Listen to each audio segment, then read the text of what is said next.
ജ്യോതികുമാർ ചാമക്കാല കോൺഗ്രസ് നേതാവ് നമുക്കിപ്പം ടെലിഫോൺ ലൈനിൽ ചേരുന്നുണ്ട്.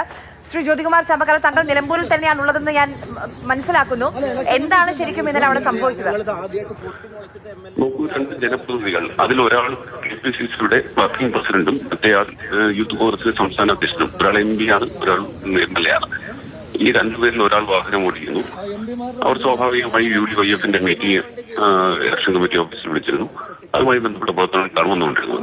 അപ്പൊ അവരെ തടഞ്ഞു നിർത്തുന്നു, അവരോട് വെട്ടി തുറക്കാൻ ആവശ്യപ്പെട്ടു. അവർ ജനപ്രതിനിധികളാണെന്ന് മുഴുവൻ പോലീസുകാർക്കും അറിയാം, ഈ സംസ്ഥാനത്ത് മുഴുവൻ ആളുകൾക്കും അറിയാം. ഒരാളിന് മറ്റൊരാളെ തിരിച്ചറിയണമല്ലോ. അപ്പൊ അവരെ മനഃപൂർവ്വമായി കുറ്റക്കാരെ കൊള്ളക്കാരെ ചോദ്യം ചെയ്യുന്നത് പോലെ അവരുടെ വണ്ടി തടഞ്ഞു നിർത്തി, അവരോട് വാഹനം ഡിക്കി തുറക്കാൻ പറയുന്നു, അവരോട് ബാഗ് എടുക്കാൻ പറയുന്നു. അവരെന്താ ഇത്തരത്തിൽ കള്ളപ്പണക്കടത്തുകാരോ അല്ലെങ്കിൽ തെരഞ്ഞെടുപ്പ് പട്ടിമറിക്കാൻ വന്നവരോ അല്ലല്ലോ. അപ്പൊ അങ്ങനെയുള്ളവരോട് ജനപ്രതിനിധികളാണെന്ന് അറിഞ്ഞിട്ടും അവരോട് മോശമായി പെരുമാറുന്നത് തീർച്ചയായിട്ടും രാഷ്ട്രീയ പ്രേരിതമാണ്.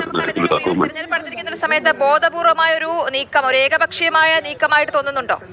തീർച്ചയായിട്ടും. ഇത് പൊതുസമൂഹത്തിൽ നിറഞ്ഞു നിൽക്കുന്ന യുവ നേതൃത്വങ്ങളെ പൊതുസമൂഹത്തിൽ ഇല്ലായ്മ ചെയ്യാൻ വേണ്ടി നടത്തുന്ന, അല്ലെങ്കിൽ രാഷ്ട്രീയമായി ഈ തെരഞ്ഞെടുപ്പിൽ അവരെ ഇല്ലായ്മ ചെയ്യാൻ വേണ്ടി ചെയ്യുന്ന ശ്രമത്തിന്റെ ഭാഗമാണ് എന്ന കാര്യത്തിൽ തർക്കവും വേണ്ട.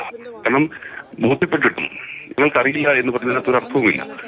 എന്നിരിക്കെ ഇത്തരത്തിൽ അവരെ തടഞ്ഞു നിർത്തി അവരുടെ ലഗേജ് എടുക്കുന്നു, അവരുടെ വാഹനത്തിൽ നിന്ന് പുറത്തെടുത്തതെല്ലാം പരിശോധിക്കുന്നു.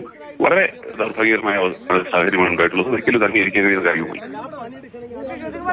പാലക്കാട് നമുക്ക് ഓർമ്മയുണ്ട്. പാലക്കാട് ആ നീലപ്പെട്ടി വലിയ ചർച്ചയായി. പക്ഷെ അത് രാഹുലിന് രാഷ്ട്രീയമായി നോക്കുകയാണെങ്കിൽ ഗുണം ചെയ്തു. കാരണം ആളുകൾ ഇതൊക്കെ കണ്ടു എന്നുള്ളൊരു വിലയിരുത്തലാണ് പൊതുവെ UDF-നുള്ളത്. നിലമ്പൂരിലും ഇത് സഹായിക്കുമോ?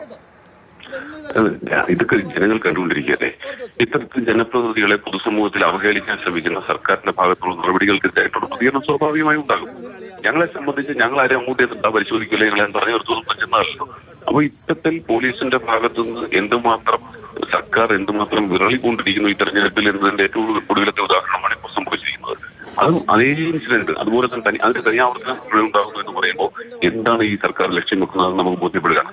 ഏറ്റവും പ്രധാനം മുഖ്യമന്ത്രി ഈ നിലമ്പൂരിൽ ഉള്ളപ്പോഴാണ് ഇത് സംഭവം ഉണ്ടാകുന്നത് എന്നുകൂടിയാണ്.